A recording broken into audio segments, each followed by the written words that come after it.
Good evening, everybody. So let's begin by cultivating our motivation. Just think for a moment of all the different experiences that sentient beings have had today throughout the 6 realms of existence.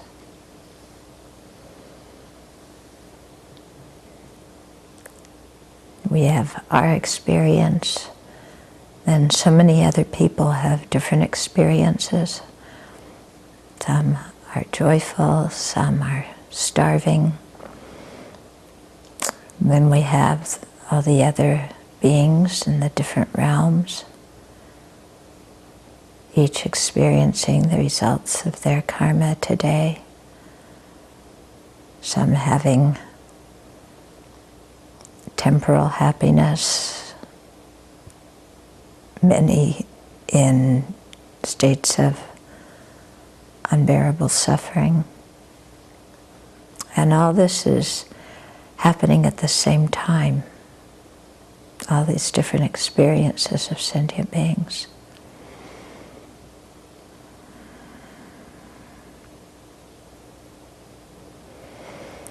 And while sentient beings are having so many experiences due to their karma and afflictions, in our own lives, our world becomes very narrow, and we think about what's happening to me today.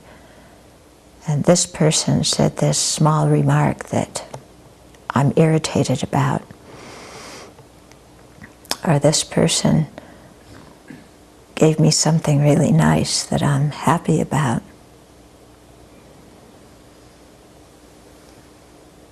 That we can see how narrow our own perspective is when compared to the vastness of what is occurring in samsara today.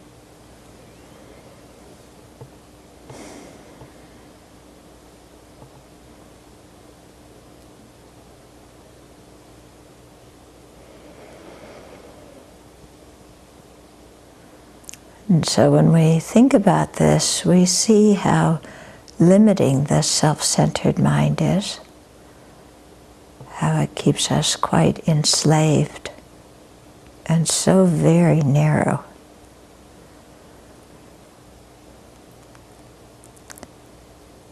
And so seeing that, make a determination to give up that self-centered mind and to have a big mind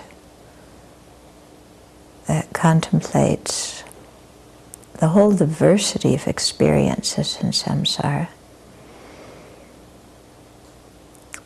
And when we do this, I think automatically compassion arises, because we see that sentient beings, ourselves included, are bound in the 3 kinds of dukkha.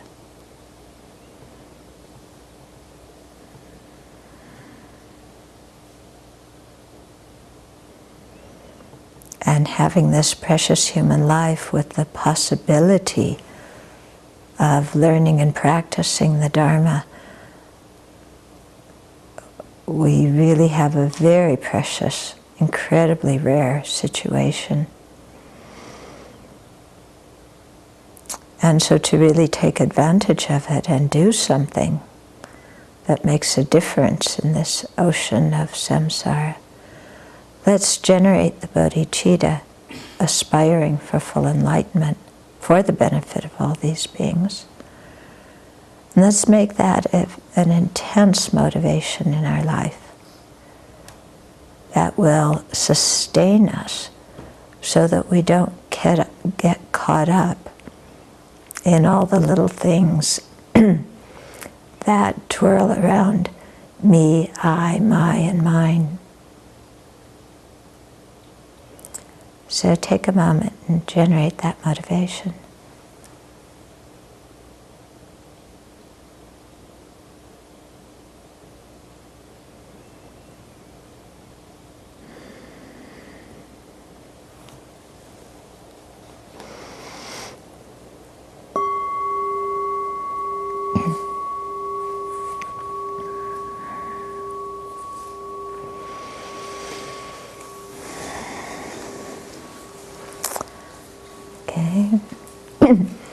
So we get pretty stuck in our own stuff sometimes, don't we? Yeah. Somebody told me to do this. I don't want to do this. I feel like doing that. They told me to do it this way. That way stinks. I want to do it my own way. What are they bossing me around for anyway, all the time? Right? You know, and so our minds is going on and on, you know, with all this commentary about, you know, oh, these sentient beings, they're just so disturbing. You know, no wonder I have to have compassion for them. They're so completely stupid. Yeah. Meaning they aren't following my agenda. But, you know, we can see how we get so locked into just, you know, what I want and what I'm thinking and the way I think people should treat me and the way I think things should be. And meanwhile, our precious human life just is gone moment by moment by moment by moment. You know, it's ending. And we're caught up in our little daily dramas. So the person we really need to have compassion for in that situation is ourselves, for, you know, wasting our life. And instead to, you know, wake up and have a big mind and come back to what's really important. Okay.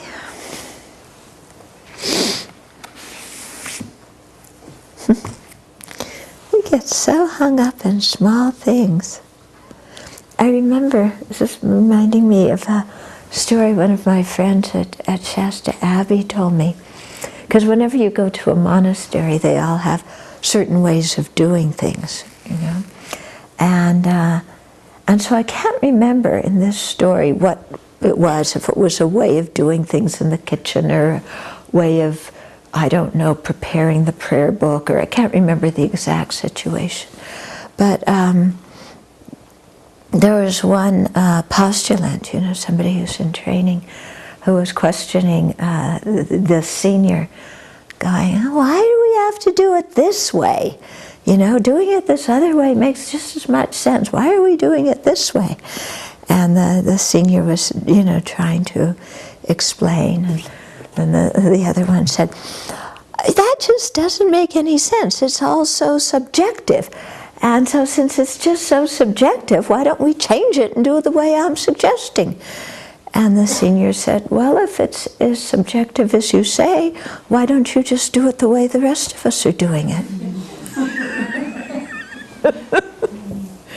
Yeah?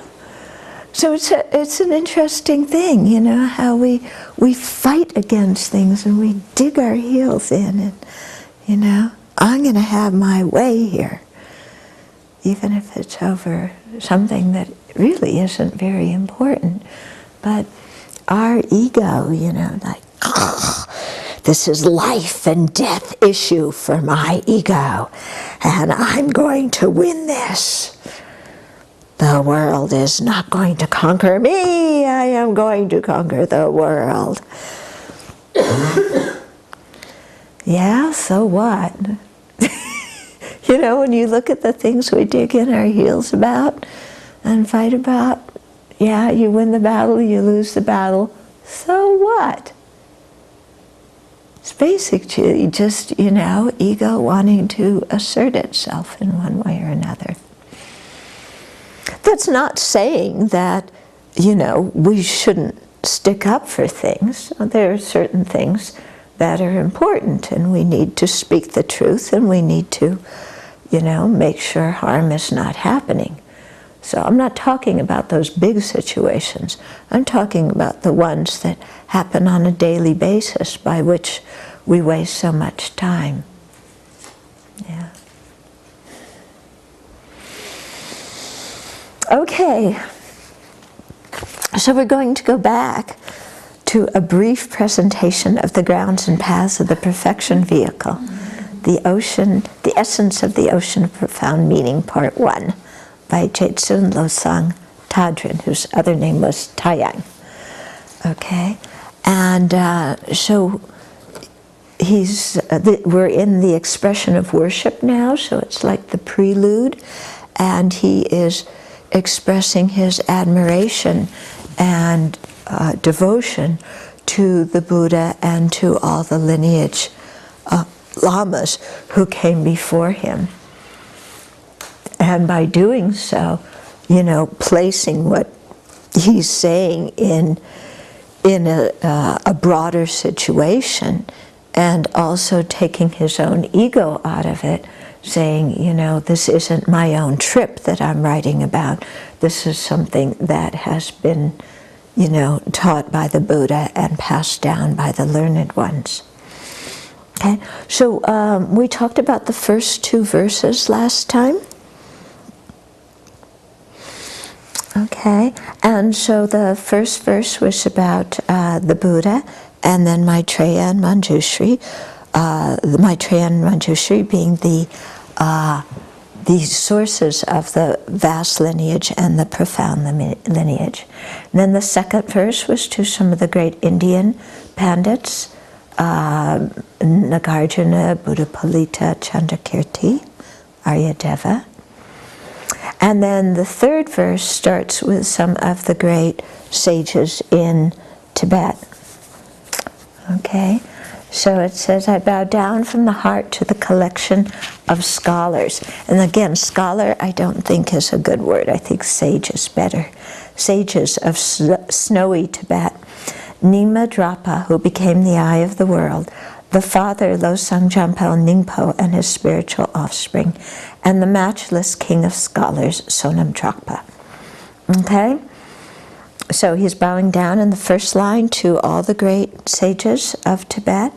Then Nyingma Drapa is the eye of the world because he was able to see clearly, and that refers to Patsap Nyingma Drapa, who was born in 1055, and he's the one who translated Chandrakirti's texts from Sanskrit into Tibetan, really introducing the Prasangika view into Tibet. Okay. The Madhyamaka view was there before, and undoubtedly the Prasangika view was there before, but it wasn't specifically distinguished in that way, I think, until Patsam Nyingma Drapa translated Chandrakirti. And then the third line says, the father Losang Jampo Ningpo, that's Lama Tsongkhapa, and he lived 1357 to 1419. And his spiritual offspring are Kedrup Je and Gyaltsab Je. So those are his 2 most famous disciples, or spiritual offspring. And the matchless king of scholars, Sonam Drakpa. Sonam Drakpa lived 1478 to 1554, and he was the author of the textbook literature for Losaling College of Drepung Losaling College, and Ganden Shartse College. So in the Gelugpa you have 3 main monasteries, Sera, Ganda, Drepung. Each one has at least two colleges. Okay, and each one has 2 major colleges and sometimes some minor colleges. Okay, but they have different yikcha. Yikcha is this textbook, or their own particular way of interpreting some of the teachings, and they can get very patriotic about their textbook's way of explaining things. So Panchen Sonam Drakpa authored the Losaling and the Shartse textbooks. And when it comes to taking your Geshe exam, if you're doing a La Rampa Geshe, you are expected during some of the debates to defend the position of the author of your college's textbooks, even if you personally disagree with it. Okay? So Panchen Sonam Drakpa has some interesting, opinions. There's some areas, where his view is really quite different from the others. But then again, I think probably Jetsumpa and Jamya Shepa, have the same thing happen. Okay, then the fourth verse, having bowed my head to the feet of the skilled tutors, who clearing away with the eye medicine of stainless scripture and reasoning, the illness of the dim sight of ignorance from the eye of my mind, bestow the glory of seeing the good path of the profound meaning. Okay, so having bowed my head to the feet of the skilled tutors, I'm not sure if he's referring there to his own specific teachers or not. I'm not sure who the skilled tutors are. But in any case, they may very well have been his own teachers. The eye medicine of scripture and reasoning. So if you're blind and you can't see, that's like being ignorant of the nature of reality. The eye medicine is the Dharma. And the Dharma here, we're talking about the scripture and reasoning that is used to gain the correct view. Okay, so when they're debating different passages and they want to prove something, you either use reasoning to prove it or you quote a scripture that is accepted by both parties. Okay, His Holiness is really encouraging people to go more by reasoning now, because he says sometimes, you know, everybody just says, well, Tsongkhapa or, you know, Sakya Pandita said this or that, so, okay, we just stop thinking because they said this or that. And he says it's better to actually use reasoning and not just quote the great sages. You know, if you're going to quote, you quote to support the reasoning that you've already established, not to substitute it for the reasoning because you don't have any good reasons. Yeah.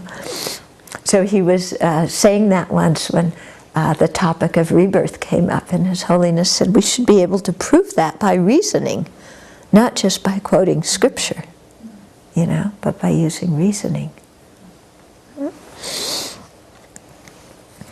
Okay, so they cleared away with scripture and reasoning the illness of the dim sight of ignorance from the eye of my mind. So cleared away the grasping at true existence. Okay, and they bestow the glory of seeing the good path of the profound meaning. So the profound meaning is emptiness, and seeing the good path probably refers to, you know, direct perception of emptiness, and if not that, then at least an inferential, conceptual, correct cognition of emptiness. Then verse 5 says, through churning well with the paddle of analysis and effort, the ocean of milk, the words and scriptures of definitive meaning, this good explanation, the essence of butter, arises. Listen, I give this to those persons of clear intelligence. Okay, so they often have used the example of churning milk to get butter. I don't know about you, but I've never seen milk churned to get butter. But you know, in old Tibet and in old America, this was a regular, very familiar analogy. And you churn the milk and you get the butter, and the butter is the rich, creamy, high cholesterol, give you heart attack stuff that they thought was, you know, the really good stuff that you want. Okay? So if you, the milk is like all the teachings, and the butter is like the this good explanation. In other words, the prasangika viewpoint here, of how things are working. And how do you churn the teachings? By using analysis and effort. Okay? So again, he didn't say here by having devotion. He didn't say by having faith. He didn't say by quoting scripture. He said by analysis and putting effort into that. Now, when we use the word analysis, it doesn't mean purely intellectual analysis. You know, you do use reasoning, you do use an intellectual process, but you have to use that to go beyond pure intellect. Okay? So the analysis that we're doing should make something vibrate inside of us. It should change our worldview. It shouldn't just be, oh, I've established this through analysis, so now I have the correct view and everybody else is wrong and I'm the winner of the debate. Okay? So, you know, when you really come to the correct view, it should, you know, cause some internal reaction, you know. Basically, our whole world is beginning to shake because we're realizing that how we see things is a complete hallucination and they don't exist as they appear. Okay? So, you know, analysis here, you know, doesn't mean just dry intellectual blah blah. You know, you can also do analytical meditation, really penetrating to the meaning that causes a very strong, you know, experience inside of us. Okay? But this is very important to understand, you know, because we so easily get caught up in our head and with lots of words. We know the words of Dharma, we know the arguments of Dharma. Sometimes we don't even know the words in the argument so well, but we've read a lot. And we remember a few words, and so we kind of spout them off here and there. It's always interesting to me. Well, I suffered from this myself, you know, how I heard the word subtle mind, and I thought one day that when I saw this very subtle, noisy mind chattering in my head, that that was what was meant by subtle mind, and I was actually way off. But, you know, I've had people come into teachings who hear a term here or there, or read something here or there, but haven't understood the meaning and haven't unpacked it, and then say something and thinking that they understand it, you know, but they don't. And so, you know, this is a very easy thing for us to fall into, because we haven't even understood correctly what we've read or what we've heard, you know. So we aren't even at the level of the understanding that comes from learning. But already we've become the tea shop guru. Yeah, some of you have been to India. You know the chai shop gurus? Yeah, who sit in the chai shop all afternoon after one meditation course. They'll explain to you the whole path to enlightenment, because they learned it all in, you know, 3-week meditation course. They're very learned. Yeah, so it's quite easy for us to get stuck in that way. Or even we've studied in a deeper way and we now at least understand the words and the concepts, but we're understanding them completely up here and nothing's really sunk into here. You know, we say ignorance, anger, and attachment are the sources of suffering, you know, and we say that, you know, at the same time we're planning for our next lavish meal and our, you know, next fun vacation and the next way we're going to win the fight with somebody else. Okay? So, you know, somehow we haven't really gotten that the teachings aren't just about learning words and concepts. It's about actually applying it to our lives and changing our own mind. Yeah? Because, you know, we go to school, and, you know, college is very good for this. You learn lots of words and concepts. Yeah, and we bring that same mind into the Dharma, and we learn lots of words and concepts, but it doesn't really change our life. We're still the same kind of obnoxious people, whining and complaining and grouchy and, you know, all this kind of stuff. So you know, we really need to kind of think deeply about the teachings and how they apply to our own lives, so that we get some energy to try and change our own mind. Yeah, because that's the whole purpose of it. It's not just to become a scholar who knows a lot of stuff. I remember when I was reading, some of you were in Seattle. Do you remember the monk who was in prison for 30 years, who came, what was his name, Pelden Gyatso, right. And he came one morning, remember, at 6 a.m., because it was the only time he could come, and he talked about his experience being imprisoned in Tibet for 30 years.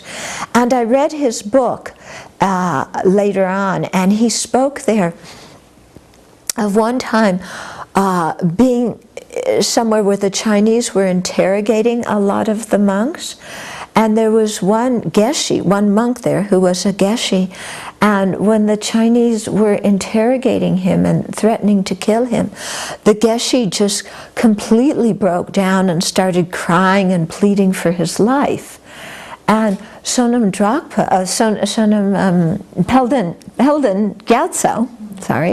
Pelden Gyatso commented that, you know, oh, in the monasteries we're always hearing about death and impermanence and meditating on them, but clearly for this one geshe, that was just intellectual understanding, or not even understanding, because here when the Chinese communists are threatening to kill him, he's just completely begging for his life as if, you know, death were not a certainty.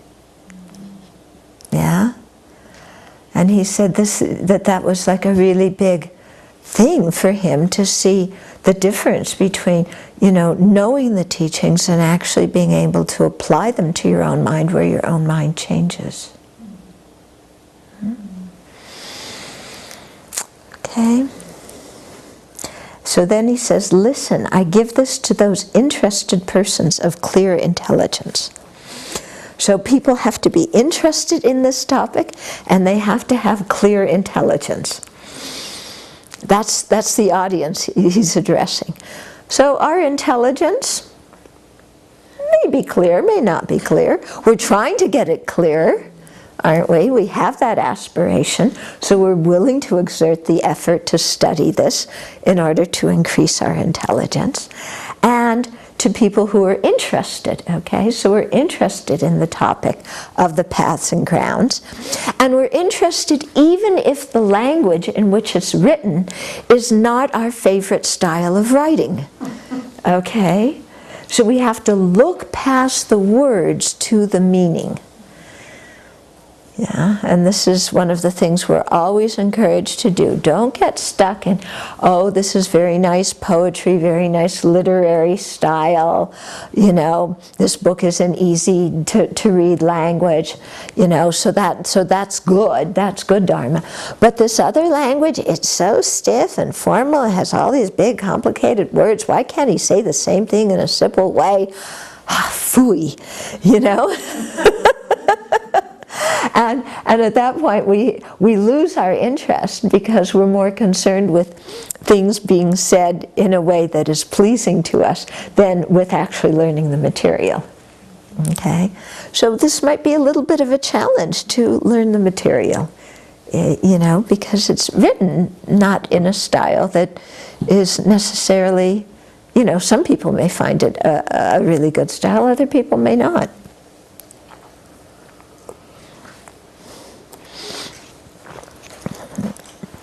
Okay, next verse. Oh, okay, so now we go on into the author's, so that was his expression of worship or homage. Now the author's introduction. Okay, so here he is introducing the subject he's going to talk about. So he says, all the modes of asserting the three, basis, path, and fruit. Okay, and I should warn you ahead of time. This sentence is quite long, and in this introduction there are sentences that are very, very long. This is Tibetan style of writing, you know. They don't just have, you know, we have subject, verb, object, and don't make it too long, you know, put a period in somewhere. Tibetans don't. They write, you know, having done this and this, then having done this and that, then this occurs and that occurs, and this leads to this, and one sentence is basically a paragraph, or one paragraph is basically a sentence.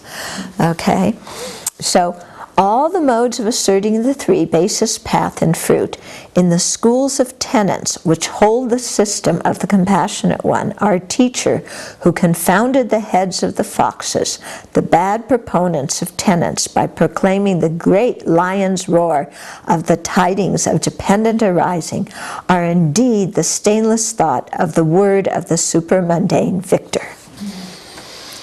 My English teacher in high school would have killed me. Well, not killed me, but marked up that sentence.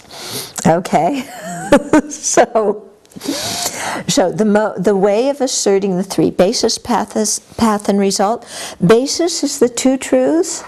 Yeah, path is how you're supposed to practice. Yeah, developing method and wisdom. And the fruit are the two Buddha bodies, the form body and the truth body. And so you hear this basis, path, and result again and again and again, how different systems assert these. Okay? So the modes of asserting these in the schools of tenets that came from the Buddha. Okay? So the Buddha is the compassionate one. He's our teacher. He confounded the heads of the foxes. The foxes are the proponents of misleading and wrong tenets. And so he got those people completely confused and not knowing what they believed anymore. And how did he do that? Because he proclaimed the great lion's roar of dependent arising. Okay, so because the Buddha taught dependent arising, you know, and really went in depth about the meaning of dependent arising, then the proponents of, you know, a soul or a truly existent self or an external creator or a universal cosmic substance out of which everything is created, all those kind of wrong views, those views were shattered. You know, just in the same way that a fox is afraid when a lion roars. Okay? However, the final thought of the supramundane victor himself is that although there does not exist even a particle of a phenomena which is inherently established, it is established by reliable cognition that the presentation of the three, basis, path, and fruit, is surpassingly correct. Okay, so in the first sentence, it's showing how the Buddha taught dependent arising, which is a teaching common to all the Buddhist tenet systems. Okay, and by doing that, then he overcame the non-Buddhist views of a permanent creator and this universal substance and creator, God and soul and this kind of stuff, okay? However, the Buddha's final thought, in other words, the Buddha himself, in teaching the Buddha Dharma, taught many different views. And we're going to get into that he didn't say the same thing to everybody, because different people have different mentalities, they're at different levels of awareness, and so he said different things to different people. But his final view, what is the most correct of all the different views that he taught, is that there does not exist even a particle of a phenomena which is inherently established. In other words, there is no inherent existence whatsoever. Okay? So for all the lower, the lower schools, all assert inherent existence. Even the Svatantrika Madhyamikas say that things, are empty of true existence, but they still hold on to a bit of inherent existence. So the Buddha's final thought is that there's absolutely no inherent existence anywhere. Okay? But in spite of everything being empty of any inherent existence whatsoever, things are still established by reliable cognizers. Okay? So what he's getting at is inherent existence does not mean total non-existence, because if something is totally non-existent, like the weapons of mass destruction in Iraq, and the turtle's mustache and the rabbit's horn and these kinds of things. If these things were totally non-existent, then there's no valid cognizer, no reliable awareness that perceives those things. Okay? But that isn't the case. So in asserting emptiness, the Buddha is not asserting total non-existence. He's just negating one type of existence that is false. Okay? And at the same time as he's negating that, the dependent arising can establish that things do exist conventionally, And how or why do they exist conventionally? Because there's reliable minds that can tell the difference between a giraffe and a jackal. Okay? And there's a reliable mind that can tell the difference between a peach and a grapefruit. And between Barack Obama and Sarah Palin.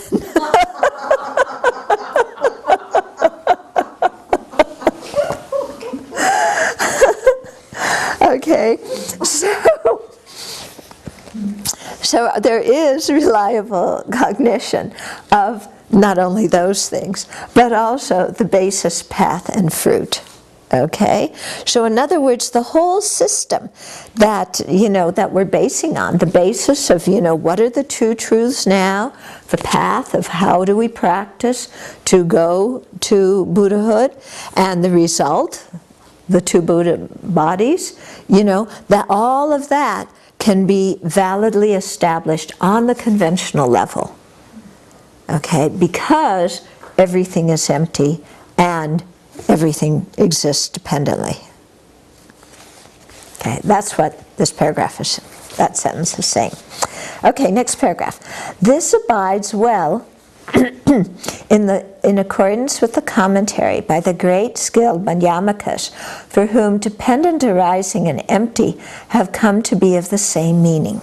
Okay, so this is one quality of Nagarjuna's teachings, that he really equated dependent arising and emptiness, and said that they are not only non-contradictory, but they are mutually complementary. Okay? So this is something that's very, very important, because Nagarjuna, one of his famous verses, he was saying that, for those for whom emptiness exists, then everything's plausible. But for those for whom emptiness doesn't exist, then nothing is plausible.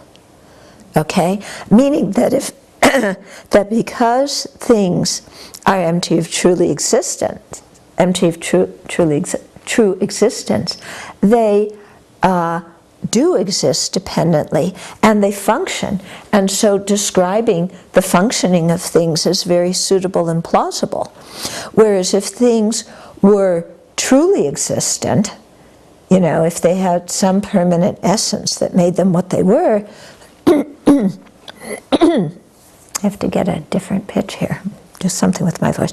If we alter, if things were not empty, if they were truly existent, then everything would be permanent, nothing could change, and Buddhahood would become impossible. Okay? Then Losang Taiyang goes on, for wishing that in the end all trainees be led to the suchness of the three doors of liberation in accordance with the assertions of the Prasangikas.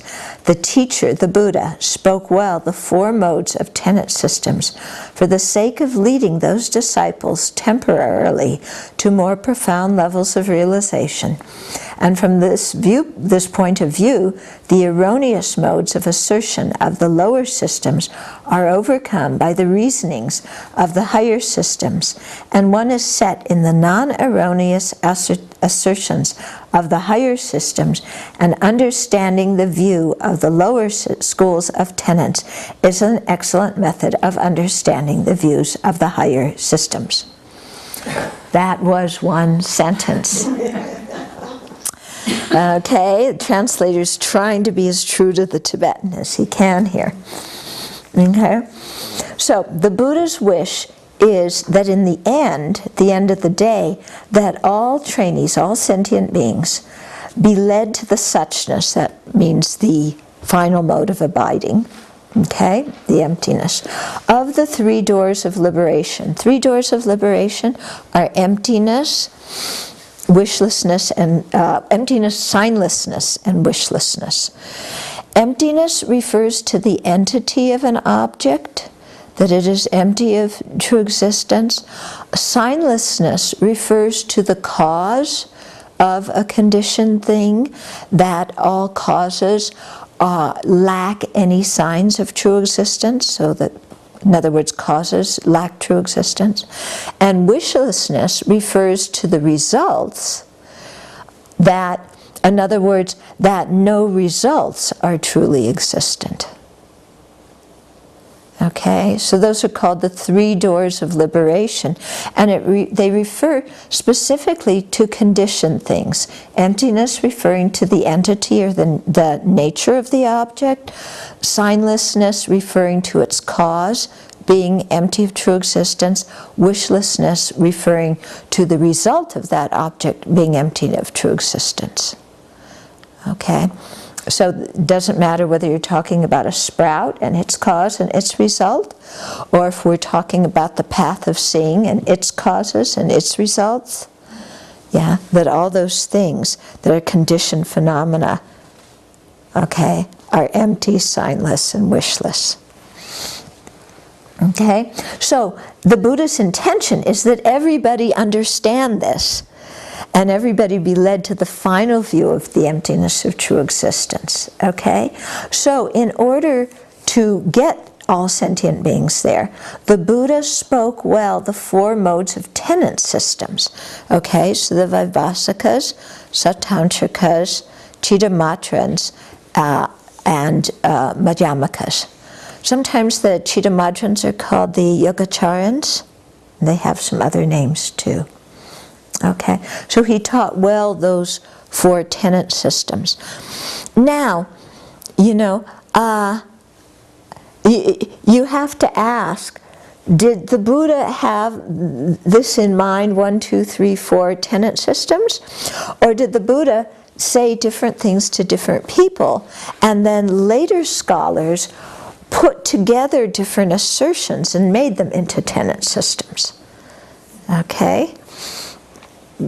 Because it seems like in the early days, and even in the early centuries AD, that you had people who had a lot of different philosophical beliefs living in the same monastery.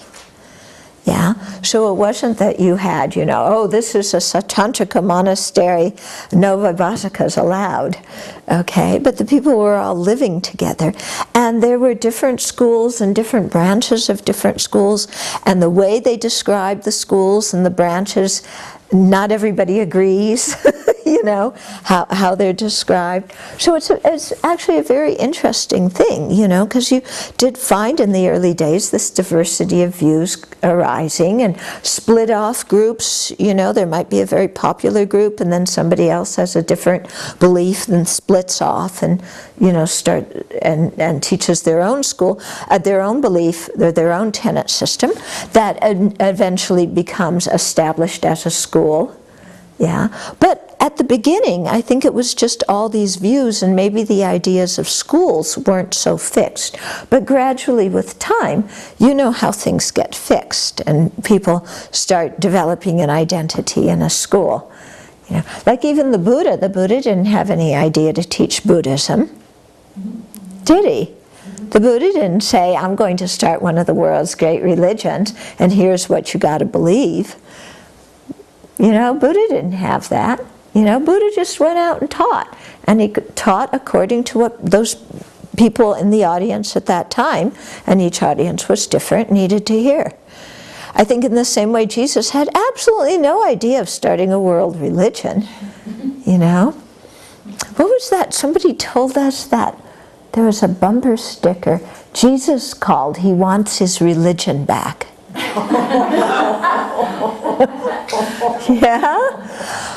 I mean, because none of these leaders intended to start a whole big movement that other people then make into isms with catechisms, and this is the true way and this is not the true way, and you know, and if you don't believe this, you're out, and if you do believe this, you're in, and you know, none of them had any of that. It's all the followers that kind of systematize stuff. Okay? And I say this because many times, you know, people in the West are just really fed up with organized religions. And they come into Buddhism and they hear the name Buddhism and they say, oh, organized religion. You know, if I'm going to be a Buddhist, then I got to believe A, B, C, D, and if I don't, they're going to kick me out. And, you know, and I don't want anything to do with any organized religions because they're all corrupt and they're all stink and so on and so forth. And so, you know, we take our reaction to whatever religion we grew up in and we bring it over here, you know, especially with our independent, you know, non-authoritarian view, non-authoritarian towards other people, which means we're the authority. It's still authoritarian, isn't it? Yeah, I'm the authority now. Yeah. And then we, you know, we kind of are in a state of reaction a lot.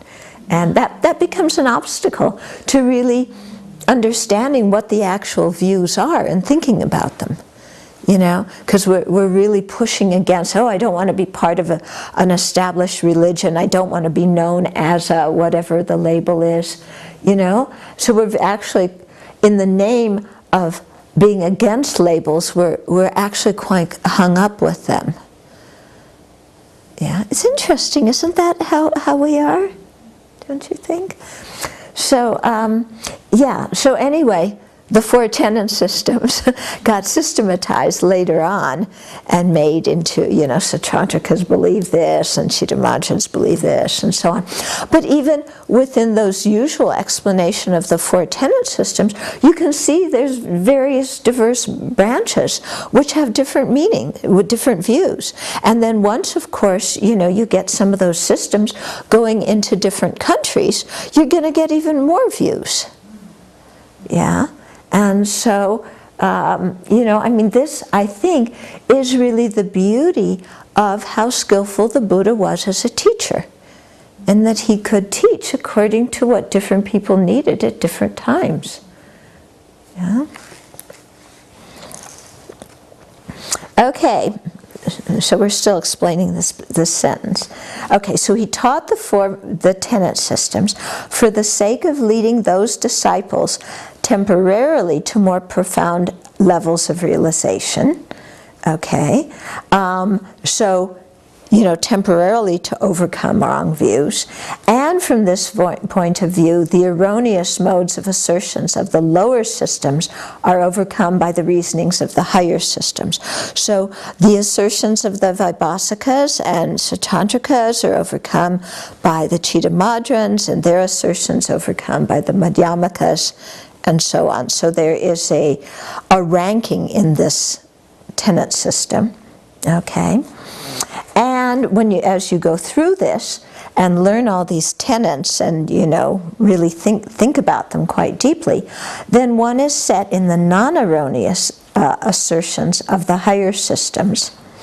And you understand that the view of the lower schools of tenets is an excellent method for understanding the views of the higher systems. Okay?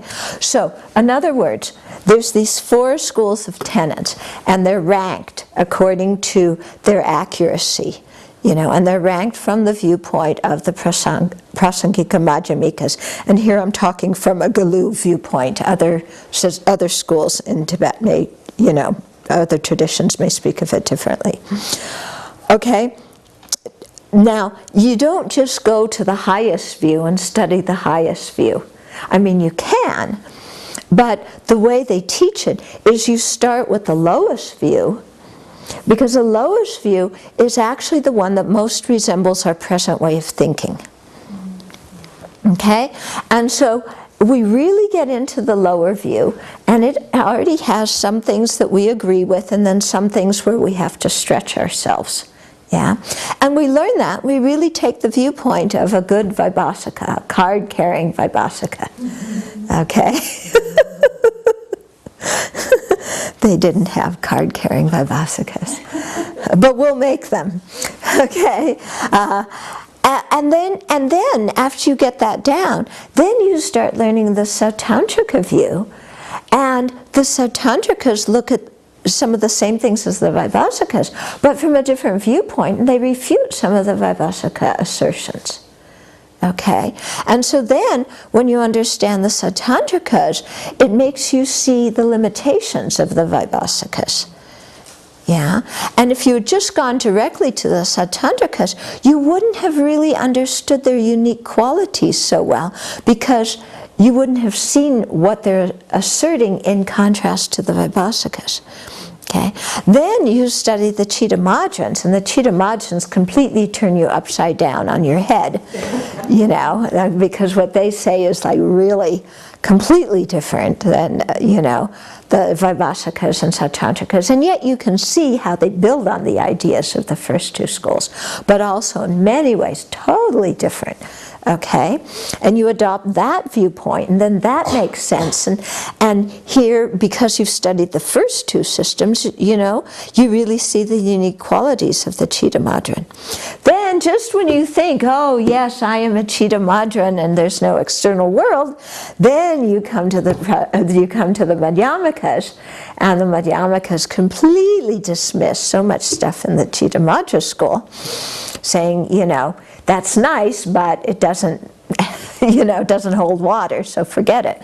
And they do it with refutations. And so, you know, by progressing in this way, you really get into the fine points of the philosophy. And that helps train your mind to become more astute and train your mind to really think more deeply, you know, well, just how do things exist? You know, is that lamp over there, does it exist from its own side? You know, is it composed of partless particles? Yeah, or is it something that is the appearance, is the lamp only an appearance to my mind caused by the substantial cause of my karma, which also was the substantial cause of my mind apprehending the lamp? Or is that lamp completely, you know, non-truly existent, but only dependent arising? But it still has a little bit of inherent existence in there. Yeah. Or is there totally no inherent existence in it? You know? So when you study the views, then it makes you kind of look, well, and then you start looking at the lamp in all those different ways. Okay? And you start thinking, well, what way, you know, really makes sense for that lamp to exist? Because in some ways, you know, nice partless particles. Yeah, partless particles, they're very secure. They're truly existent, you know. They're the smallest foundation of which things, you know, material things can be broken down into. You know? Yeah, so there's some stability in the world. There's these partless you know what the scientists are looking at? Some smallest something. So secure. You know? But then you get to the Chitta-madhyans and they completely blast you for believing in partless particles. Yeah? Okay? So, yeah, so anyway, that's what this paragraph is saying. Yeah, study the lower tenets. It helps you understand the higher ones. As you understand it, you'll get to deeper and deeper levels of realization, and ultimately you will understand nirvana. Okay. Now we have a quote from Nagarjuna's fundamental treatise on the middle way called Wisdom. So this is Nagarjuna's famous text. Okay, so this is from, I looked it up, what's the verse?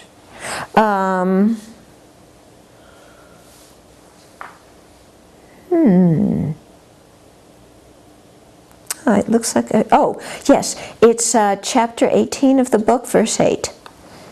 And it's under the topic of examination of self and phenomena. And so Nagarjuna said, all, and in parentheses, phenomena, are real, unreal, real and unreal, and not real or unreal. This is what Buddha taught. What's he saying? Okay. Okay, so he's setting out 4 positions. First one is real. Second one is unreal. Third one is in the second line, real and unreal, in other words, both. And the fourth alternative is neither, which is in the third line, not real or unreal. Okay, so you often have this tetralemma of four choices of something, and Nagarjuna likes negating all four. And so that gets you completely into, wait a minute, it's got to be one of these four, but he's completely disproven all four. Okay? I think in the Zen tradition, when they talk about the great doubt, this is the kind of thing that they're getting you to. You know, it's like you look at it this way, it's got to be this or this or this or this. But it's not that, it's not that. How in the world does this thing exist, you know? And you're just like, yeah?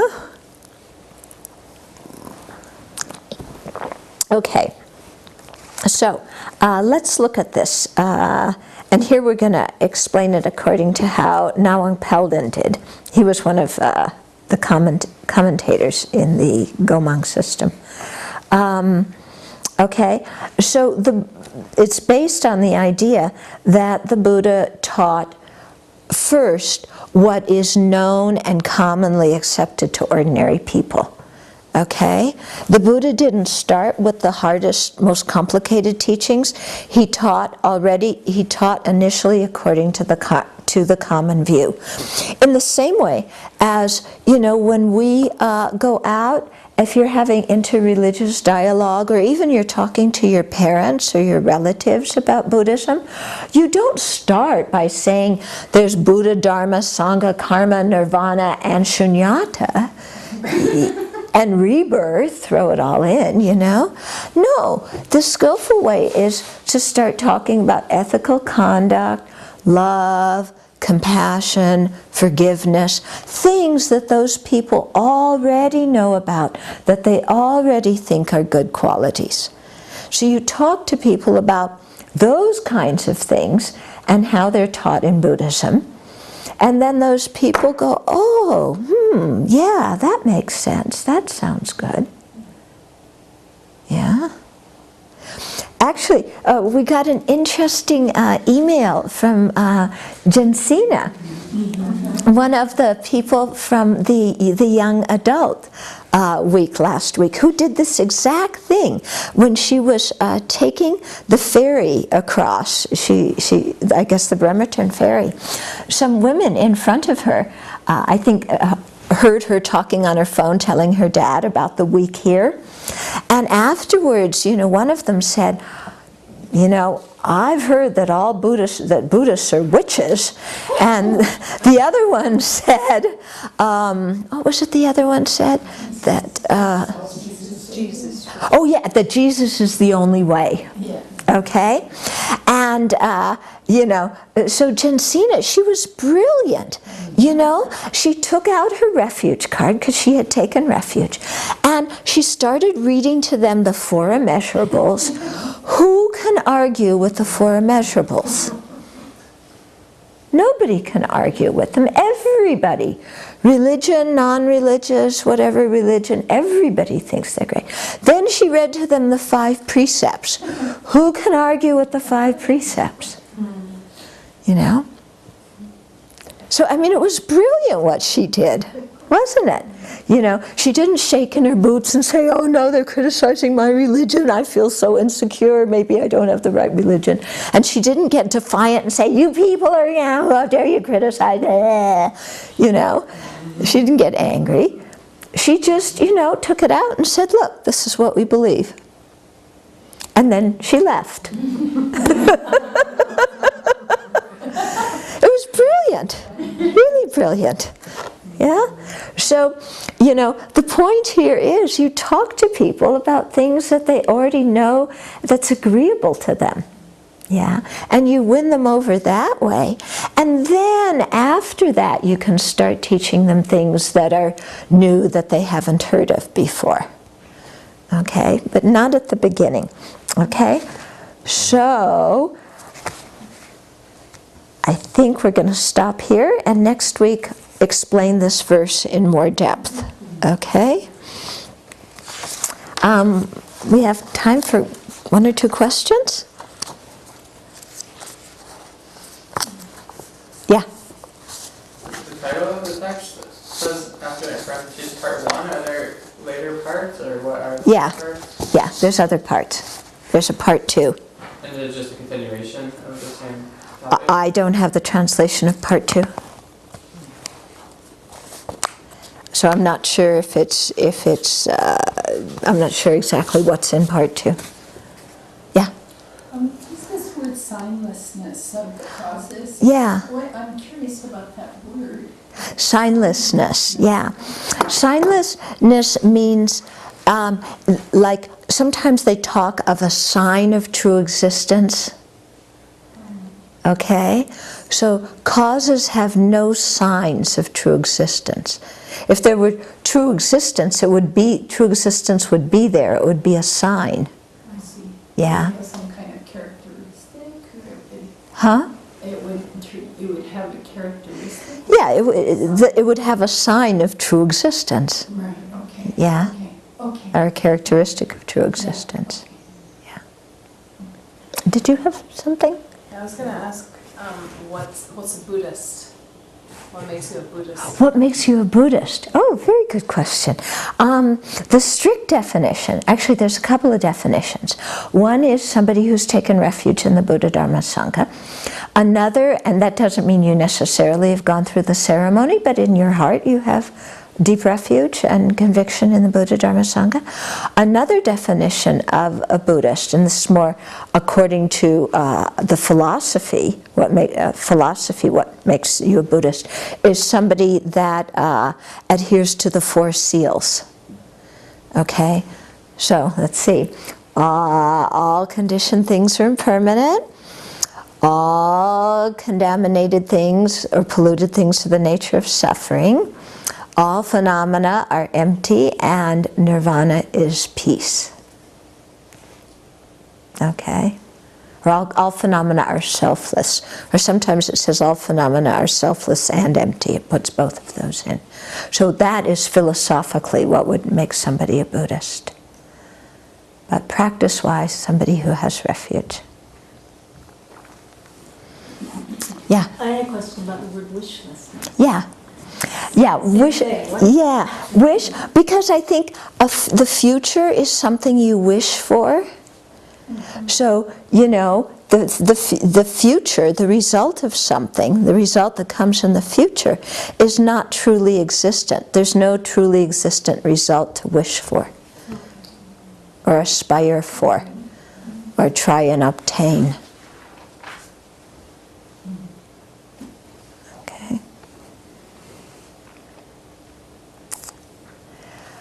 Okay, so we'll dedicate, and then next week we'll come back to this verse. It's quite interesting to unpack this verse.